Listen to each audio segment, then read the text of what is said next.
Olá a todos, nesse vídeo vamos ver as ligações elétricas nas entradas digitais, saídas digitais e entradas analógicas do equipamento. Teremos uma visão geral de todas as possíveis ligações que podemos fazer. Esse vídeo está baseado no Guia Rápido de Instalação do Equipamento, que também está disponibilizado de forma interativa na base de conhecimento. Para acessarmos, podemos ir em Produtos, MGO Keeper 3, Ligações Elétricas, e pronto, aqui temos o Guia Rápido de Instalação do Equipamento, disponibilizado de forma interativa por sessões, com mais explicações. Neste vídeo vamos ver as ligações realizadas no Keeper 308A, que seguem as mesmas ligações para todos os equipamentos da linha, mudando apenas a quantidade de canais disponíveis em cada modelo de equipamento. Podemos começar pelas conexões internas do equipamento. Ao entendermos as conexões internas, fica mais fácil de entendermos os próximos tópicos abordados. O primeiro ponto que podemos notar é que o comum das entradas analógicas está interligado com o comum da alimentação do equipamento. Ou seja, caso você esteja utilizando uma fonte diferente das entradas analógicas e da alimentação do equipamento, essas fontes externas elas vão ser referenciadas para o mesmo comum, o mesmo negativo. Para as entradas analógicas, podemos observar que temos um comum que faz referência para todas as entradas analógicas, aonde devemos ligar um sinal de corrente ou tensão em cada entrada analógica dessa, e iremos saber a intensidade desse sinal. Já para as entradas digitais, temos um comportamento parecido, um comum isolado, onde temos a representação de 8 cargas, onde cada carga dessa é capaz de detectar ou não a presença da tensão da especificação da entrada digital. Por exemplo, se utilizarmos uma entrada digital de 24 volts, vamos colocar aqui um sinal referenciando esse sinal, e ao energizarmos essa carga com esses 24 volts, podemos entender que o equipamento irá ler um sinal de nível lógico alto, ou nível lógico 1. Ao tirarmos esse 24 volts daqui, o equipamento irá entender que existe um nível lógico 0, ou nível lógico baixo. Para as saídas digitais, temos a representação de 8 chaves que podemos alimentar essas chaves através do comum das saídas digitais. Ou seja, quando chavearmos uma saída digital, quem irá ser chaveado é o sinal que colocamos aqui no comum. Partindo agora para as possíveis ligações das entradas digitais, podemos ler através das entradas digitais diversos tipos de sensores ou sinais binários. Esses sensores ou sinais podem ser status, de ligado ou desligado, status de falha, um status de algum tipo de sensor específico, como por exemplo uma porta aberta, um motor em falha, um disjuntor aberto, um DPS que esteja atuado, enfim, as possibilidades são infinitas.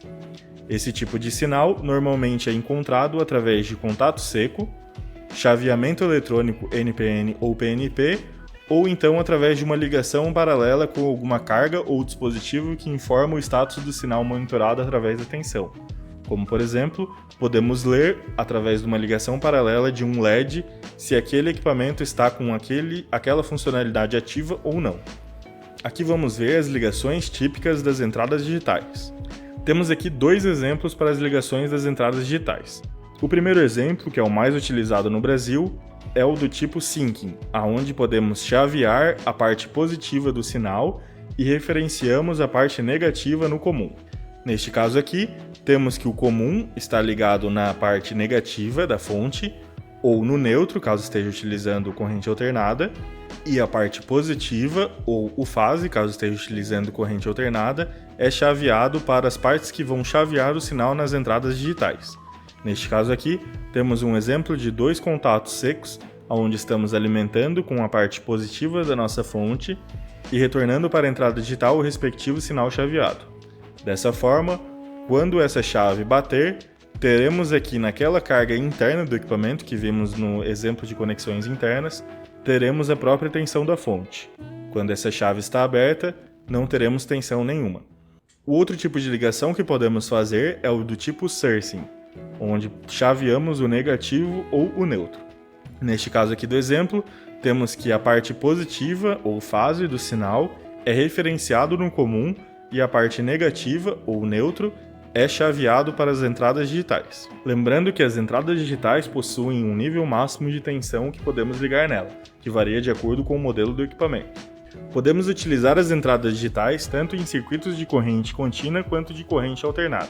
Lembrando que neste exemplo estamos utilizando a representação de uma fonte genérica, onde podemos ter essa mesma fonte sendo de corrente contínua ou de corrente alternada, porém nunca as duas ao mesmo tempo, sempre uma ou outra.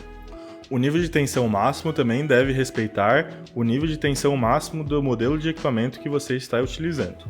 Partindo agora para saídas digitais, podemos utilizá-las para ligar ou desligar, comandar ou informar equipamentos externos, através dos contatos secos do equipamento.